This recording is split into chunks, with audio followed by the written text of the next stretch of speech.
Welcome to Compas on the Beat. It's our betting show, game week with the Compas, and we've arrived to NFL Week 14.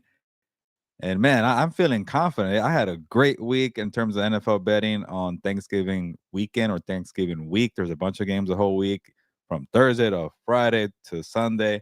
I pretty much nailed all the picks. I almost went perfect on our pick'ems challenge here for the betting show. I even did great on the Compas on the Beat pick'ems challenge. So I'm gonna keep patting myself on the back, take victory laps here because that's what you do, right? When you have a betting show, you gotta show your wins and never talk about your losses. No, just kidding. We talk about our losses here. The one loss that I had, though, those freaking Browns failing me against the 49ers, probably a dumb bit, anyways, to bet on the Browns. But, anyways, I did say I'm going to take all the dogs and the points in the holiday slate. I took the Packers outright. They won. I took the Cowboys in the points. They covered. I took the Bengals in the points. They covered. I took the Bears in the points and they covered, and they were my super dog, won me outright, and I'm back on top there. So we'll have Victor to join us in a bit. But real quick, something that I learned from John Murray, the odds maker at the Westgate Superbook in Las Vegas, and to me, that is one of the best sports books in the whole country, not just Las Vegas. Check out the Westgate if you're ever in Las Vegas. And I was talking to John Murray, and I'm like, okay, what's the pros and Joes game this week? Pros being, the sharps, and the Joes being the public. And he told me that the for that game, the public is on the Bears, and this is rare because when it comes to pros and Joes games, usually the pros are on the underdog. So the public likes the Bears, and I thought people thought the Bears were frauds, pretenders. Caleb Williams is not good, but people are putting their money on the line for the Bears. But the sharps, they're batting or betting the Packers here, and the Packers have kind of turned around their narrative because for a while they weren't covering as big favorites, and here they are again as a big favorite. And I think they haven't actually covered this season as a 6.5 point favorite. They did have that weird game against the Giants where they had a push for 7 points there. I won't count that at all. So they might still be winless. So hey, maybe the public is seeing that the Packers can't cover when they were laying a touchdown. The Packers did win as a dog the first time all year against Detroit. They're red hot right now. So to me, I thought it was an interesting nugget that an underdog, not a dog, a bear is being supported right now by the public. So with that being said, let's get the show started here. Victor Javier Corona, how you doing, sir? Doing good. Yeah, I'm a bit surprised by that, by the public being in on the Bears, and I'm not gonna lie, I really like them this week, and I think part of it too, Gilbert, is the fact that, and we'll get to this comment here by Brian. I wanna get yeah, leave your comments here. We are now starting to do the lives for this betting show, just because we want to get a little bit more interaction from people, and it's easier for me to cut some of these videos. So that's also why we're doing this, Gilbert. But in terms of the betting market here for the Bears and why the public loves them, I'm kind of with the public here. I do like the Bears in this game against the Packers. I don't, I'm tired of one of the discussions we had yesterday on Compas on the Beat between you and I was like, I'm tired of saying, you know what, these teams are gonna fall out, right? Like the Patriots, the Broncos, the Bears. There's a reason why they're in first place. I get it. They've had a cupcake schedule, all that, but they keep winning. They beat the defending champions last week, like one more, and I get it. Like we start making excuses for the other team why they didn't play well, why they lost, and I'm just like, and the other thing too, like if we're talking here just betting wise, Gilbert, maybe they don't win this game, but they've been like one possession games where they won. Even if they lose one this game, it'll probably be a one possession game, Gilbert. So I'm with the public here. Yeah, my only concern with this being a rare underdog that's getting support and the sharps are going on the heavy favorite. Again, you don't really see that. It's usually the other way around. Is that the Bears have a pretty big fan base, throughout the country, Yep. and maybe they've just been quiet because they haven't been winning, and it's not like, they're not like, very aggressive like the Raiders. When the Raiders suck, they're still like And the somehow, yeah, Cowboys. we suck and pay attention to us. Mhm. And with the Bears, it doesn't really seem that way. But now that they're winning, they're chirping, they're talking, and you could tell they've been waiting for years to get this. So that's my only hesitancy there with that. But before I give you more information, I just wanted to clarify, yeah, that's maybe could be something part of it. Also, the Packers haven't covered this type of spread before all season, even though they just beat the Lions. That was a different spot. They were a dog. They were on the road. They needed that victory there for several reasons. So now to be a heavy favorite again, to me, they haven't proven anything when it comes to that. So, I see why you like them, and the public are they do too. I do like them too, but we're gonna get into it right now Yep. because there's a reason why I'm a little hesitant on this game. Yeah, and let me just get to the comments here from Brian. Shout out to Brian. He's a really good supporter of our network here, whether it's here on Compas on the Beat or on House of Horns. So shout out to Brian here. And he says Bears are playing a last place schedule. They are toast. And then one more thing here. Bears are at the Packers. If Chicago wins, I'd be more convinced they're for real. Yeah. So yeah, I just for me it's like and let's get to it. This is the main event game of the week. Chicago Bears at the Green Bay Packers. The Green Bay Packers are 6.5 point favorite. The over under here is 44.5. And Gilbert, like I said, like we just keep putting like parameters or checklists on these teams, and it's eventually you have to get there. So I want to know what's the narrative, or let's start off with what are the numbers saying, and then we'll get to the narrative coming out of this game. Yeah, this is what I like about betting. It's like I don't care if you're a pretender or a fraud or if you're a has-been team that's getting old and you're living off your past. Like I care about the number. Like I need to know what's a good number here. And that's kind of maybe I suck with my outright picks because I do kind of have some of that idea in my head, like, oh, that team's a fraud or that team is better. But when it comes to numbers, I pay attention to that more, and that tends to keep me steady or at least 500 when it comes to betting, and that's not a bad place to be in. But at first, I was like, I like the Packers. I'm like, when it was minus 5.5. I'm like, the Bears are a little, they're not ready for this moment. And I feel like after what the Packers did to Detroit in Detroit, the way Jordan Love play, Jordan Love doesn't need my points, but like he getting a lot of points in my book, and I was writing good things about him at SI.com, and I could see this team now going far. Now that you have Jordan Love on track, good defense, good running game. We'll see about the coaching. I still have my concerns with LaFleur, but they're doing well. The thing about this now, the sharps pounded this line so much that now it's minus 6.5, and I can't get behind that. I don't like the number here for Green Bay. It was below that. Even 5.5 to me, it's just the way I bet. I don't like to lay that many points in an NFL game. So definitely not 6.5. You kind of had me at 5.5 because there's just sometimes the team is just better than you.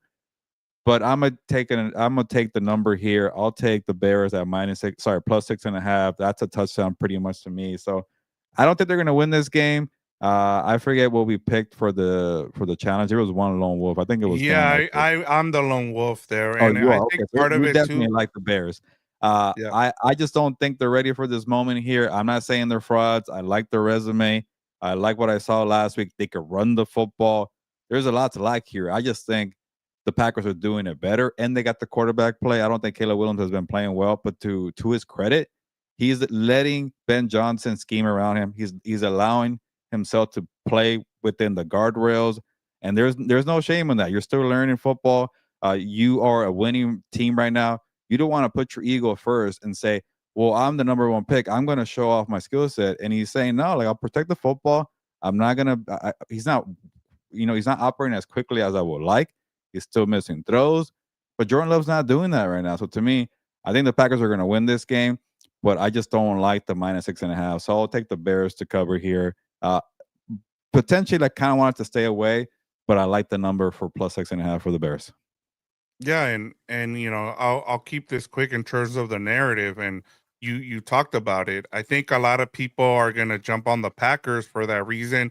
They were a Super Bowl contender coming into the season, and then they went through that low in the middle of the season, right? And then you're coming out of that Thanksgiving game where I'm not even sure what to make of the Lions at this point. So I don't know how big that win is. Yeah.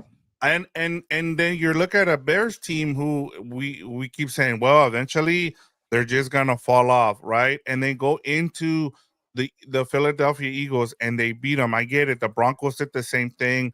That's another team. Like we keep putting things on the Bears, the Broncos, the Patriots, all these teams that are in first place.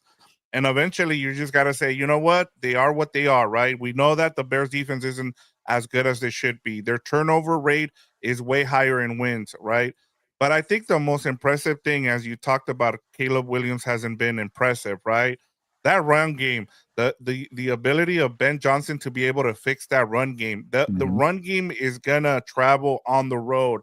And so if you can and one of the impressive things that I just came out of that game against the Eagles was the fact that they chewed up so much clock that by the end of it, Gilbert, it just seemed like the Bears did what the Eagles like to do to the other teams, and I was just like, that's impressive. If you're able to do what the Eagles like to do to them, to me, I came away like, okay, I'm a believer. If you're able to run, if you're able to take those two running backs, like everybody was ready to give up on DeAndre Swift, and now you add a guy like Monangai to that rotation. I just think that they found something here and they've been able to win with it, Gilbert.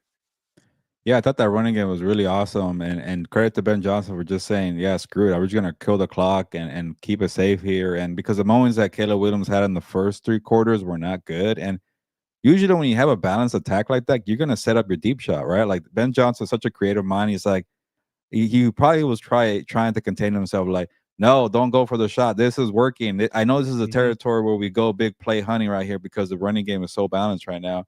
And Caleb Williams got in trouble a couple of times, but to his credit, that fourth quarter he finally took advantage of the balance and he hit, I think, Cole Kmet and a touchdown play. There was a few other big plays in the fourth quarter to put away the Eagles, because the Eagles were kind of hanging around for a bit too. So credit to him.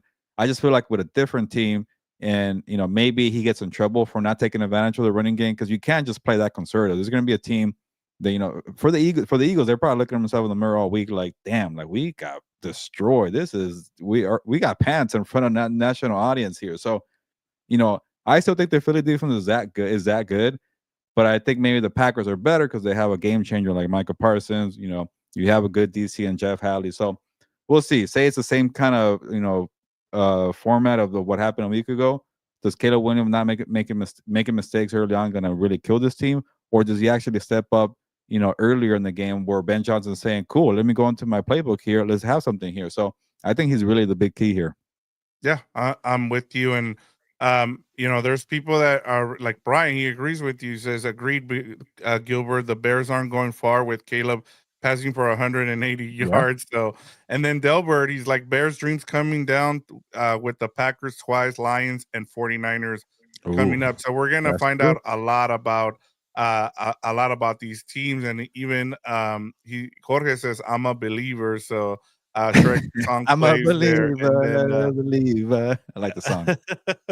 and then Angel's asking Gilberto, AJ Brown or Christian Watson this week.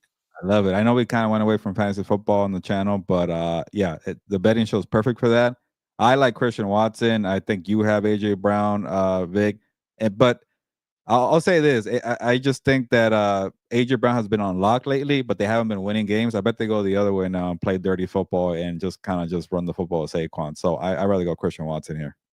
Yeah, I'd probably go AJ Brown. I know I have him, but at the same time, the other thing too is that it's going to be an indoors game, but I don't think it seems like they like going to AJ Brown now the last couple of weeks, even though it hasn't worked out. But I could see a big game from Saquon against the Chargers, which we'll get into. Hmm. Last thing here from Gerardo Leon, he says the Bears and Broncos are frauds, so people are still not believers. So.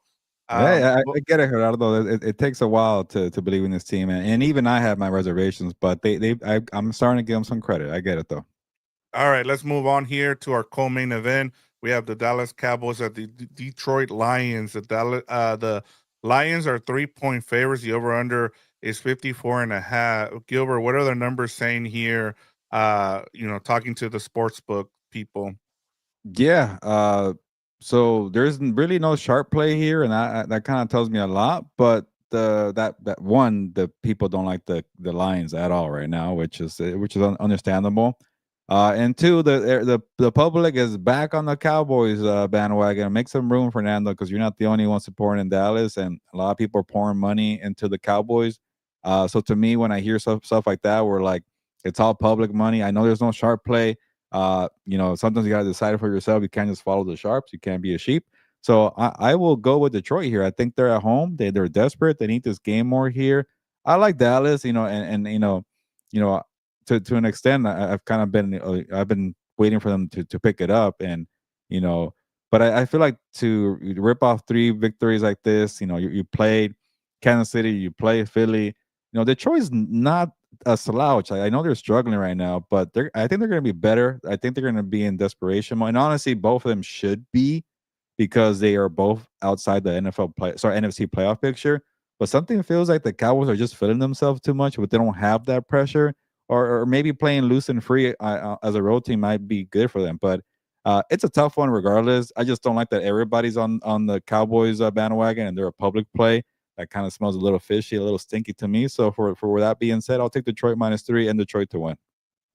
Yeah, I'm with you on Detroit here. And it's not, I think part of it too is that the Cowboys, those two big wins both came at home. They were able to beat a Chiefs team that I'm not a big believer in. I felt like let you could expose that defense, especially with Spags being able to blitz and having Dak. I think in this game, the thing that kind of, I don't know if you looked at these numbers at all when the week started, Gilbert, but that over under keeps going up. And you know how we are. We're like, if that number keeps going up, bet the under here. I'm taking the under here at 54 and a half. But I'm with you. I like the Lions in this game. They need this game badly. And I get it. I get it that people are done with Dan Campbell and him going for it on fourth down. But look, if we praised him when he was going for it and we gave him all the love, we can hate on him for going for it now. So they're gonna go down, with the ship going for it on fourth down. So they need this win because I just feels like if they don't win, Gilbert, this game, it feels like they're not making the playoffs. And you Yeah, know loser might this be is out. such a, like, it feels like a playoff game, which is Yeah. weird for these two teams right now. Yeah, and we've been talking about like the Chargers' magic number. Like in the NFC, I think it's higher. So the loser of this game, I think it's definitely time to fork them. They won't be making the playoffs. But to what you said on the over under, I know we were wrong on the Chiefs and the Cowboys. That was definitely an over. But I do like the under here because, like you mentioned, Dan Campbell hasn't changed his spots, and if he keeps going for these fourth downs and missing points and coughing up points. And I know this because I've been playing Jake Bates in fantasy. I've been pissed off because he doesn't give me the fantasy points for the field goals. He's leaving points on the field. So with Oh that, yeah. I'd rather go under, and it's a really high number. But I really hope that Campbell, and again, I've been praising him when it was working a few years ago. But to me, it's like sometimes you just gotta get a pulse of the game or get a feel for like you're like it's not working right now, and it's not even just like an overall season thing. It's like the Philly game. Everything is different. The Philly game felt like a game that's going to be 12-9, get all the points you could get, and he refused to do it. And so to him, that's his flaw. Is never really changing it, regardless of the game flow, regardless of the opponent, regardless of the weather or setting, whatever. He doesn't change. Maybe that's good to be consistent, but to me, that's a red flag. But I think this game, though, he's still a good coach. I think it's still a good team. They'll figure it out. But I do wonder, say, because Dallas defense has been better. Say the Dallas defense steps up, they stop him like in the red zone. Is he just gonna keep going for it and then miss out on points? Like it's gonna be. I think it's gonna show up a couple times to see what he does. Yeah, and I want to see what happens there because, you know, does he finally say, "Hey, you know what? I'm going to listen," or does he just, continue to be hard-headed about it and be like, "Look, this is what got us here. We're just going to continue to go for it." So, eventually something's going to have to happen, or else, I don't think he loses his job, but I think No. eventually somebody's gonna tell them like, "Hey, you can't continue to do that and expect to win." So, before we move on, let me get to this comment here from Delbert says Dallas has found their momentum. They're scary. I'll take the Cowboys reluctantly right here. So there Okay. you go. All right. So Taking we Dallas. have Delbert going with the Cowboys there. I'll get to Angels. Actually, Angels has one more fantasy question: streaming QB Tyrod or Tyler Shug? You're struggling, Angel. I know Chuck is playing the Buccaneers. Tyrod's playing the Dolphins. I like what I saw from Tyrod a week ago, so I'd rather go with Tyrod or Tyrod. But this is a struggle. Tyrod. Waiver wire pick here for you, Angel. Yeah, it's Tarot. Yep, I'm with you there. All right, I have a wild card here, game of the week again, and it's the Houston Texans at the Kansas City Chiefs. The Chiefs are 3.5 point favorites here. The over under is 41.5, Gilbert. And the reason I wanted to talk about this game is because the also the over under keeps going down. I think it started at 44.5. It's gone down to 41.5. And that line, I just want to know, how is it that the Chiefs are 3.5 point favorites when you look at I'm not talking about the line that's 3.5. I'm talking about the Chiefs offensive line. It seems like three of their dudes are going to be out in this game. Yeah. Going up against that tough Texans defense. What are the numbers saying here, and where are you at with this game? Yeah, when you lay it out like that, Vic, it feels like easy money. And whenever it feels like easy money, you got to stop and figure out what are you missing here? Yeah, What's the red flag? And honestly, I think it is easy money. I think it's the odds makers trying to squeeze one more game out of the Chiefs being still being the Chiefs, being desperate. They're at home, prime time spot. Uh yeah, those Chiefs are fouled, those Perros are ass. There you go, Jorge. I think it's just the odds makers trying to bait more like people like, yeah, they should be the favorite, right? Like why would it not, why would the team that has a bunch of good players defensively, why would they be the favorite? Like it's a little bit of a mind game to me. And this one I knew that I was on to something. And I'm not saying it's gonna be totally easy, but again, John Murray, the odds maker at the Westgate Superbook. Check out my SI column when it drops on Thursday for the betting story that I do every once a week. He said it was two-way action. I'm like, cool, that's perfect. Nobody really knows what to expect here. People are not really taking the bait on the Chiefs being the favorite. This game should probably be -3. Sure, give the Chiefs respect for being at home, but going over the field goal line, I don't like it here. I could definitely see Houston winning outright because of what you mentioned. They have a great front. I think eventually Will Anderson Jr. is going to win a Defensive Player of the Year award. I don't know if it would be this year. That's probably Miles no, Garrett's baby already. But eventually he's going to take over as the best edge rusher in the NFL. He's that good, and he has Danielle Hunter next to him who's still balling even at age 31. And you got a mastermind defensively in the Miko Ryans. And I know CJ Stroud's been struggling, and it wasn't the prettiest game for his return, but he was better than Davis Mills, and that's a start. And he was spreading the ball around, finally getting Jaden Higgins involved. Dalton Schultz was involved. Obviously, anybody could get Nico Collins involved. He's that good. And then Woody Marks providing enough balance has been helping him out offensively.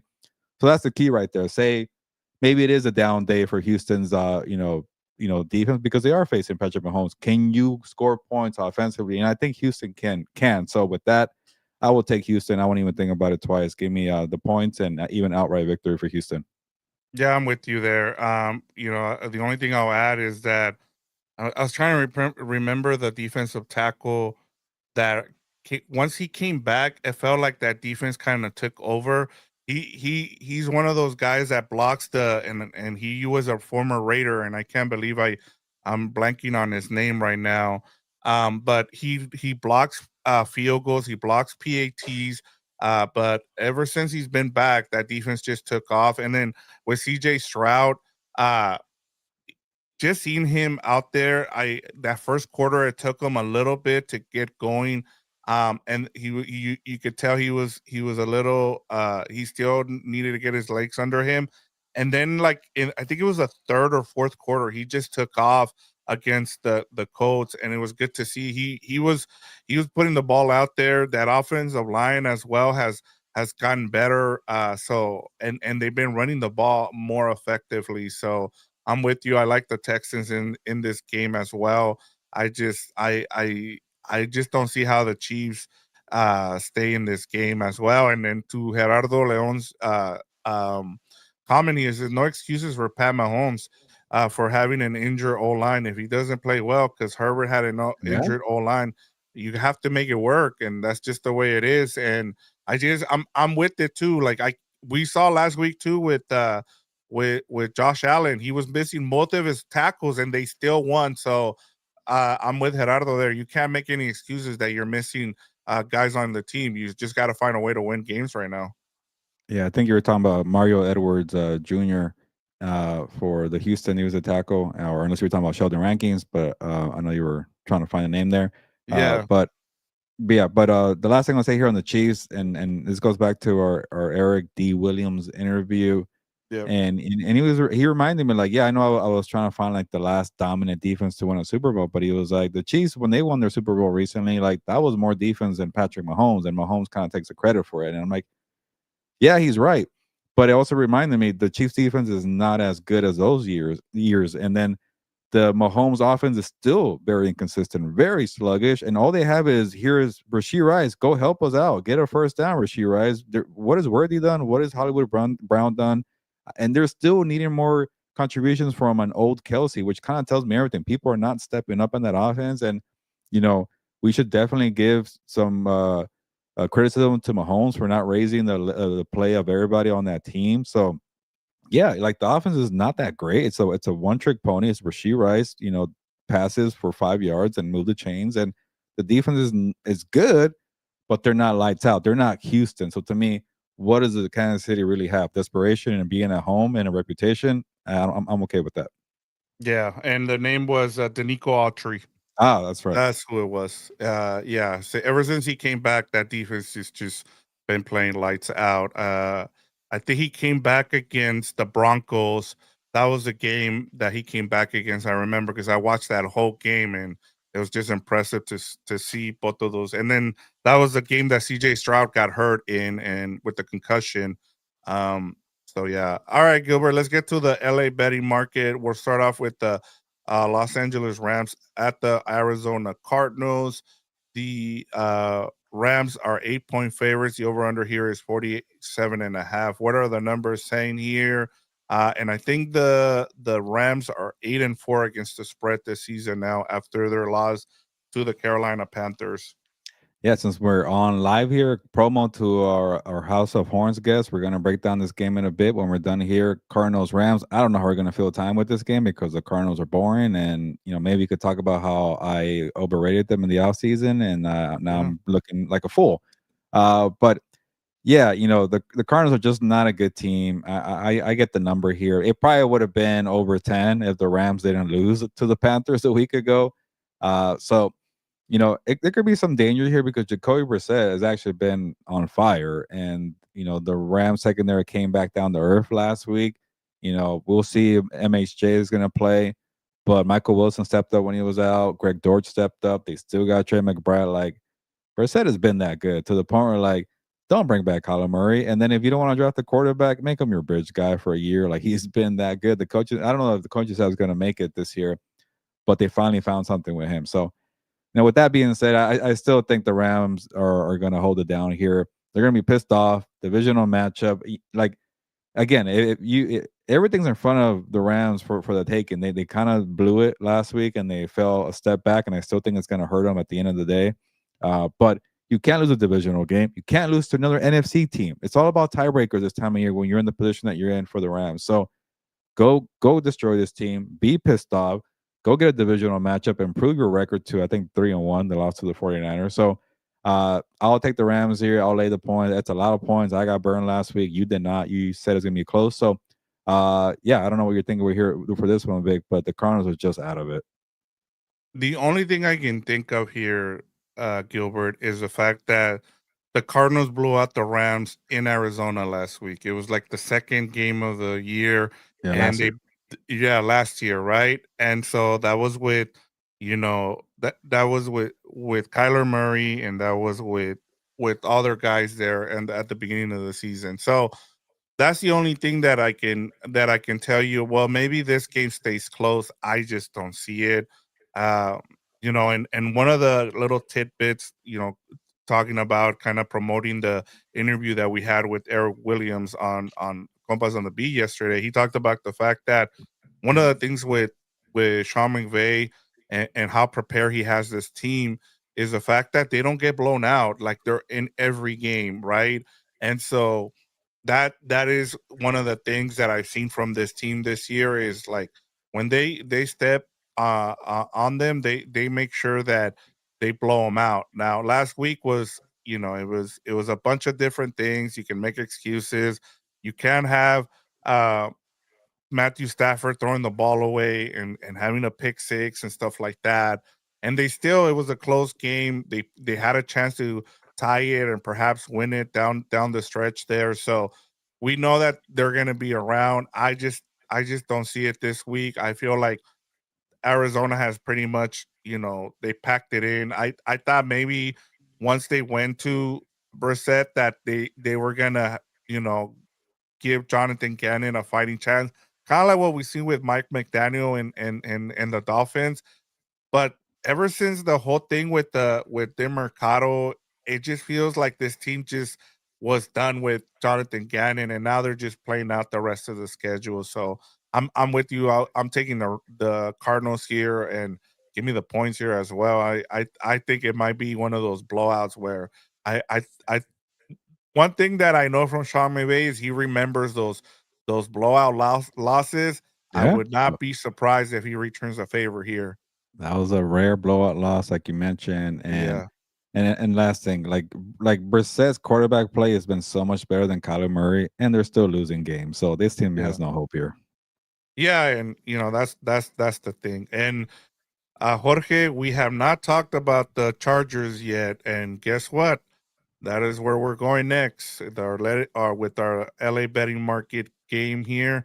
We're going to Los Angeles here. We're staying here in Los Angeles, I should say. The Philadelphia Eagles travel to the Chargers here. The Eagles are 3-point favorites. The over under here is 40 and a half. Gilbert, what are the numbers saying in this matchup? I'm gonna be completely honest with you here. I am surprised this line isn't bigger than that because we don't know if Herbert is playing. So I want to know why that line is only 3. Yeah, I don't know if again, John Murray, the odds maker for the Westgate, was trying to tell me something that he knew that the public doesn't know, because usually the odds makers kind of have some more insight. They prepare. They also shift the line just in case something happens. They like to be ahead of it. So I think this line is more reflective of Trey Lance probably playing or Justin Herbert not being 100%. So that's why they are +3. But which tells me like Philadelphia probably might have been the dog here if Herbert was healthy. Like so people are losing faith in Philadelphia. It's just a thing to me. Is like John kept saying it seems like Trey Lance is going to play. Trey Lance, and then all you hear from the Chargers is like, no, Herbert's going to try his best to play. Herbert's going to try his best to play. So like, I'm just gonna put it out there. Don't be shocked if they do a switch come Saturday, saying no, they're gonna play it safe. They'd rather go with Trey Lance, and it happens a lot, especially for Monday night games. Like, and it's a competitive advantage. Like, you don't want to say what you're really thinking until Philly. Yeah, we're gonna go with Trey Lance the whole week. Like, no, make them think it's a good shot for Herbert. Herbert spoke to the media. Harbaugh saying everything. So I could be wrong, but I'm starting to get the sense that we might see Trey Lance out there on Monday. The odds makers are protecting themselves by going +3. Chargers, a home team against an Eagles team that's out of sorts offensively. They just got destroyed against the run, and I know there's no maybe there'll be Omar Hampton. I don't know yet, but they ran the football pretty well a week ago, regardless. So this probably could have been a pick'em game. Maybe Chargers -3 or -2.5 if Herbert was healthy, but I'm getting a sense that he's not really that healthy, and they might protect him to give him 1 week to get his hand adjusted. But he's a gamer. He's tough, so I could definitely could be wrong on my hunch here or my guess here. But why would it be so wrong to play Trey Lance either? Like, run the damn football. You just saw what the Bears did to Philly here.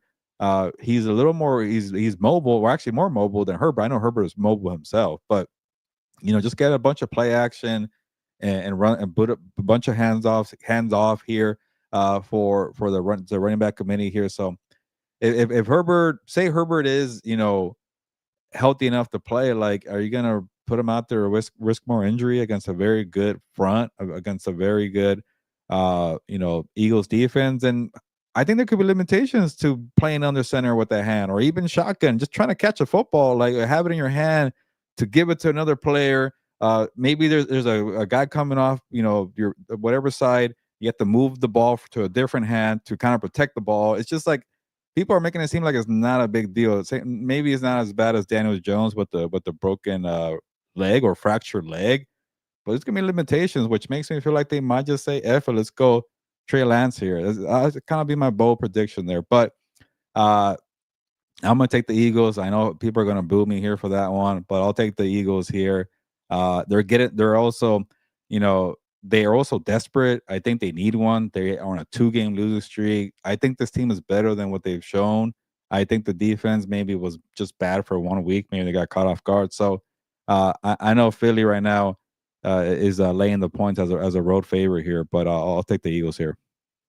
Yeah, and I think part of it too, Gilbert, is that the Chargers are feeling good about themselves, having been the Raiders, but most teams feel that way when you beat up on on the Raiders team. I mean, we've seen it from the Yeah. Cowboys lately. We saw it from the Broncos. But I think the narrative here is the fact that everybody's kind of jumping, out of out from the Eagles bandwagon, which is kind of surprising. I get it, like their fan base is super, volatile, where if things are bad, things are really bad, and you've seen it where Kevin Patullo and that offense has been terrible. And I get it, they haven't been able to run the ball with Saquon Barkley, and as you mentioned, like, then they start trying to get the ball to AJ Brown, and they've lost now 2 in a row. And so there's no, and then even the defense now kind of got exposed, being able to, teams being able to run on them. And I just think, like, eventually the it's either they're gonna put it together, or we're gonna get the same team we saw from 2 years ago, where they just are like, hey, we're not gonna change anything about us, and we're gonna go down with the ship. And so it just feels like the talent is there to be able to, like, hey, if we need to reach for it, let's go and get it. And I just the thing is with the Chargers, they're so beat up. That offensive line is still really bad. They did That's another one where, talk about, just being, hard headed and not changing their center, not changing things around on that offensive line. I know Charger fans are upset because they just refuse to change dudes in that offensive line too. So I uh, I'm with you. It just feels like if you putting Herbert out there, it just tells you how desperate things are right now, that the Chargers are, because they know that that schedule down the stretch is hard, and they know they need wins. And so if Herbert's out there, that just tells me that they're super desperate for wins, because they know that the rest of the way is tough. If you go with Trey Lance, and it tells you, hey, we like what we have in this team, and we feel okay with Trey Lance out there. So that to me is the narrative. But I'm with you. I'm going with the Eagles here at -3. Let me have we have a couple more here. Delbert says, at the general statement for this time of the season, which teams will lose first and jeopardize their playoff chances down to the wire. Gotta love it. So that's to the point. Like, at what point are you? Hey, do we go all in here with Herbert, or do we jeopardize the rest of our season? And then Gerardo says the Eagles offense is trash. I'm sure Mincher can figure out a way to stop them. I think this game is going to go on the Chargers offense. So, yeah, there you go. We'll see. I don't Let's know. I just think the one hand thing is going to be an issue, but we'll find out. Yeah, we'll find out. I think, we'll talk more about it on Monday. Whether it's the post game show or with What's Up Bulls, but I'm intrigued by this game. It'll be interesting. These are two teams that really need a win in this game, and so uh, we're gonna find out where both of them are come Monday night. All right, Gilbert. Let's get to our Super Dog contest. Week 14 pick. Gilbert, you killed it last week with that uh Bears in a good way. I mean, you did really well. You got your Super Dog contest pick. You went 4-1 on your best bet. So as you talked about it in your introduction here of the show, you did really well. What do you got for us this week? And if you want to explain for people what we do here with our Super Dog contest, week 14 pick. Yeah, we bet on an underdog that is getting spotted at least 4.5 points or more. We tend to go over that, like 5.5 and above. That's kind of the okay, look yourself in the mirror line. Even though these are all dogs, like it's okay, but we just haven't been going 4.5. We go over that. Last Yep. week I got the Bears who were getting spot 6.5 points, and they won outright, so that was 10 points for me. If they cover, it's 5 points. If it's a push, you get 1 point. So, yeah, the dogs were barking last week for me, and they came through, which is good because I usually go with the teams with the plus sign. So that paid off for me in a big way here, and yeah, let's get to it here, and I'll be quick with mine. Uh, yeah, for my super dog this week, I'm going with the Bengals plus 5.5 versus the Buffalo Bills here. I just can't trust the Bills off of one game. I know they beat up on the Steelers, but what does that mean? This team, I'm not forgetting how they got beat up by Houston. I'm not forgetting how they lost to Miami and couldn't beat Miami into the fourth quarter of the first game, and they couldn't cover in that game. Is what I was trying to say. So to me, like, and I'll shout out my colleague Connor Orr for this one. I think the Buffalo Bills have been one of the most disappointing teams in football because this is their year. This is set up for them to be the experienced team. But you're letting Denver up top. You're letting New England within your own division to be up top. You already lost that team. Kansas City is nowhere to be found. Lamar Jackson's not the same quarterback this year. And they also didn't have a tough schedule. That's what you get for playing in the AFC East. You're supposed to get a cupcake, and they're not Hmm. winning these games. So to me, I could definitely see how everybody's back on the Bills because they beat the Steelers. But to me, I was impressed with Joe Burrow. I know he was a little shaky in the first half, but that's because he didn't have T Higgins and had to rely more on his young receivers who weren't on the same page. And I'm like, this guy came to play right away. And then the second half took over. So to me, maybe the Bills don't. Maybe the Bills win and the Bengals don't win. But I could see a close game here. Two good quarterbacks going at it. Why not? Give me plus 5.5 Bengals. Yeah, we're gonna be on opposite side on this game. I'll talk about it when I get to my best bets here. I'll keep it quick with mine, Gilbert. We talked about it earlier. I like the Bears in this, so I'm gonna make it my super dog this week. I'm the lone wolf on our picks. Usually, when one of us goes with a lone wolf, we usually do well with our picks. So I'm gonna write the Bears here. I feel like I already talked about why, and so it was just an easy. I thought you were gonna take them here, but I understand you. You're gonna have them as one of your best bets. So I like where we're at here, but at least we agree on this one, which kind of I'm like, man, maybe it's a bad thing that we both agree. We usually do better when we're on the opposite side of things. So yeah. Well, if it makes you And feel bad, I don't think they win this game, and that's why I couldn't put them in yeah, my. Like, I want to get greedy. I think the Bengals could yeah. beat the Bills.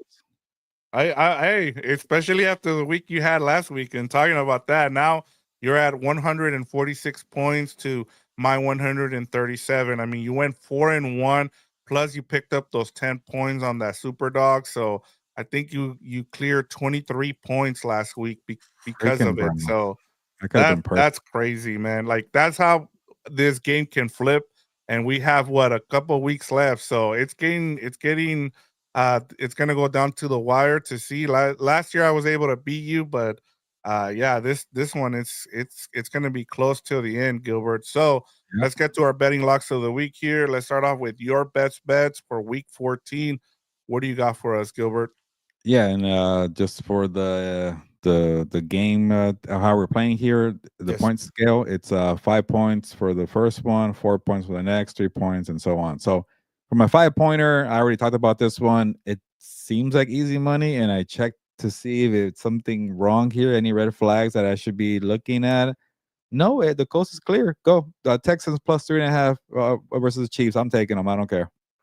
Okay, number 4. This one is a sneaky play. I think the Vikings are just really bad. They can't figure out their quarterback situation. I like the way the Commanders show hard against Bo Nix and those Broncos. People like the Broncos here, right? Mm-hmm. So Mariota, I think it was decent enough. I think they'll keep it close here. Commanders plus 2.5. this Kevin O'Connell, coaching wizard thing you people have been waiting for. He's gonna get it. He's gonna figure it out. It's not happening this year. So give me the Commanders. 3. Yeah, this one I already touched on. I think the Lions -3, mostly because everybody's on the Cowboys. I'm gonna go the other way. Okay. Number 2. This one I really like because I don't like Kirk Cousins at all.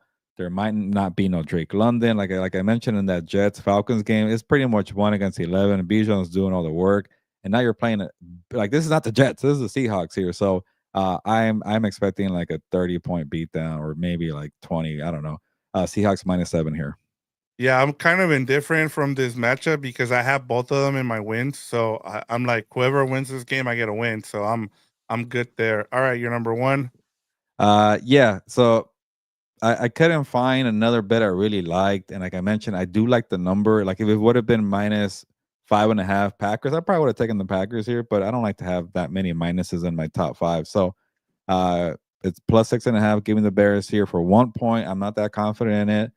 You're much confident in that one, but I'll take them here for the points. Yeah, and we'll get to Brian's question there. I want to get to it. Let me go quick here with my 5 bets. I like the Bills. And I know what you said that they're the one of the most disappointing teams. You're right. But I feel like they finally found something, Gilbert. Like I know there's been talk about Brady perhaps losing his job, the offensive coordinator there, just because we saw what happened a couple years ago with the former offensive coordinator there, but it seems like they find the running game. Like if you're able, like, and what's crazy is that they refuse to. They didn't want to pay. Is it Cooks or Cook? Is it James Cook, yeah. James Cook? They didn't want to pay him at the beginning or of the offseason. They finally ended up paying him.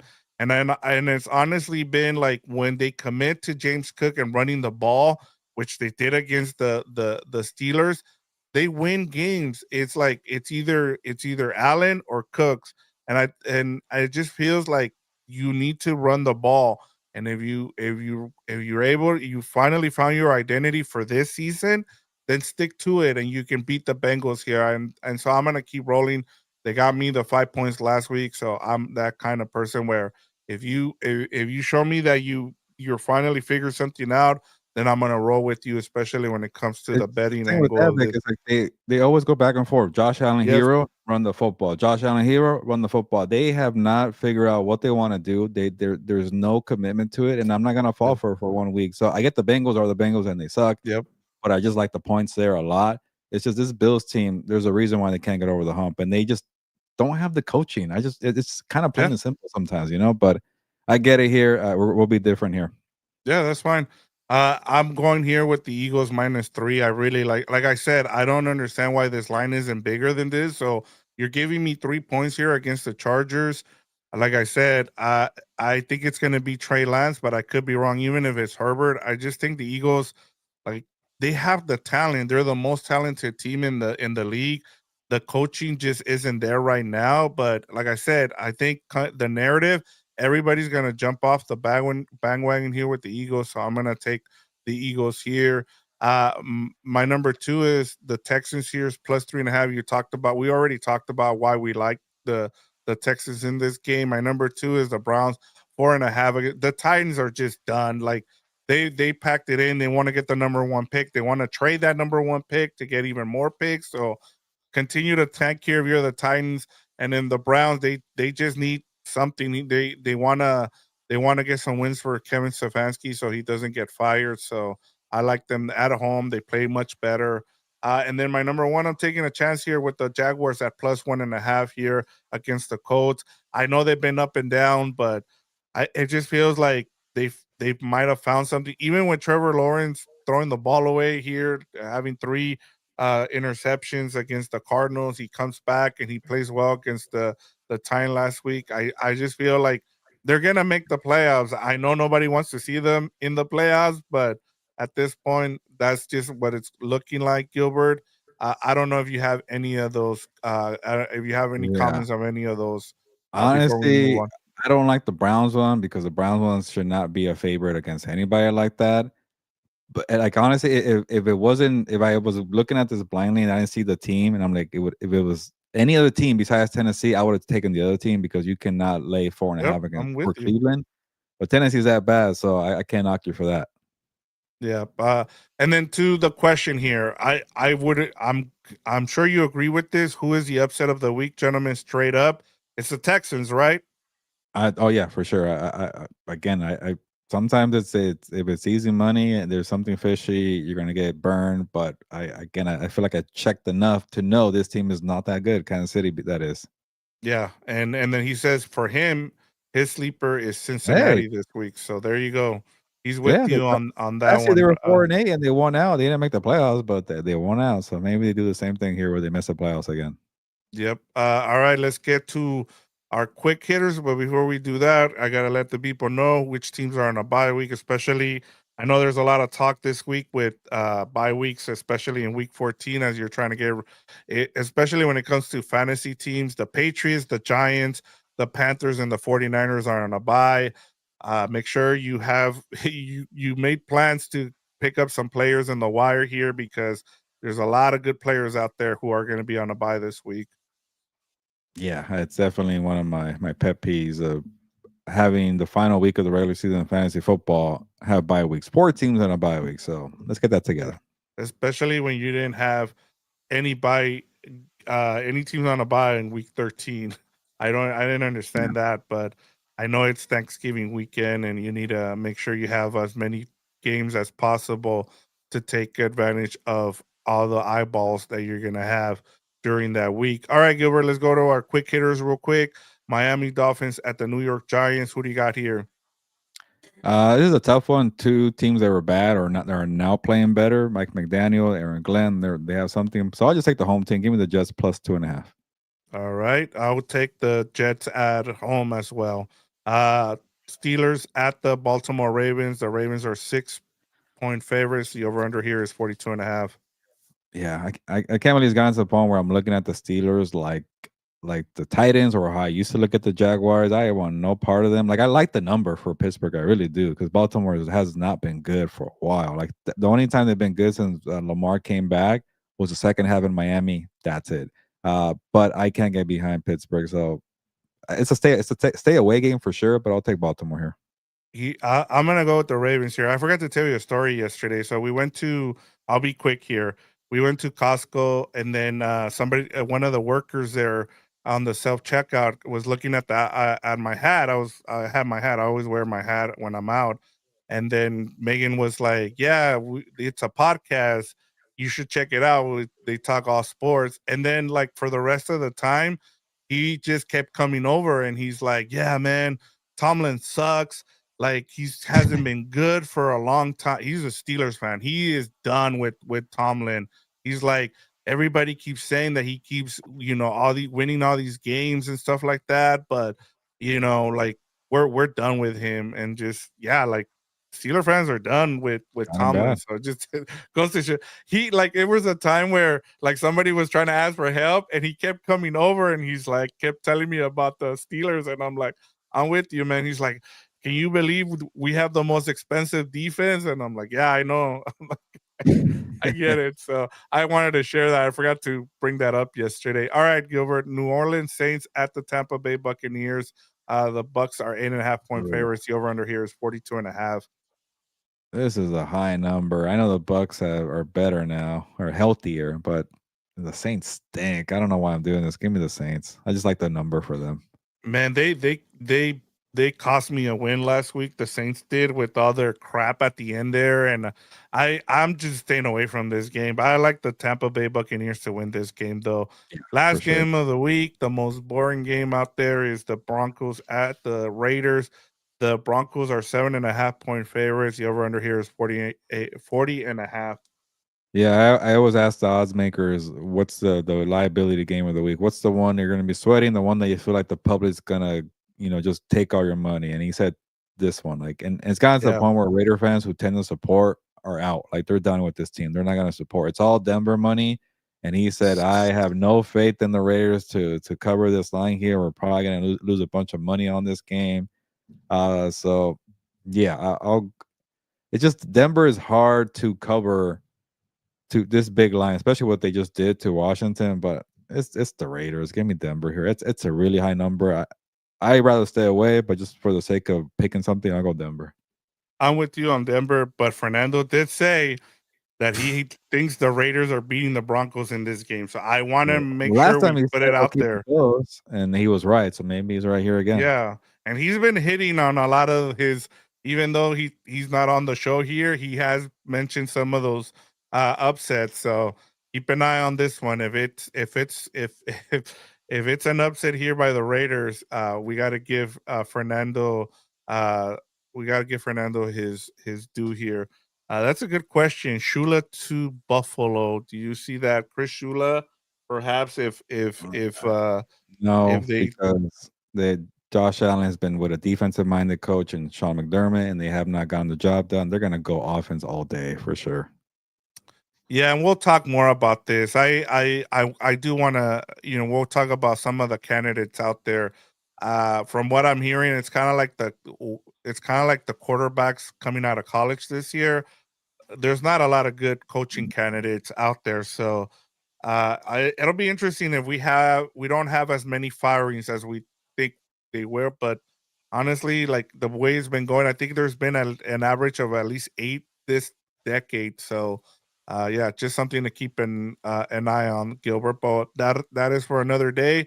That takes care of all the games, Gilbert. Yeah, like great job here with we'll keep an eye on some of these games. I know the Bears and Packers is a big one, but I think for week 14 we got a good games, and hopefully we can keep going. I mean, Thanksgiving was probably the best week of football we've had so far. So especially with you and your success that you had last week, maybe we see more dogs barking out there. Yeah, hopefully there was some good competitive games, and that's something we've been waiting for the NFL. But all right, time to get going here. I appreciate everybody joining the show here.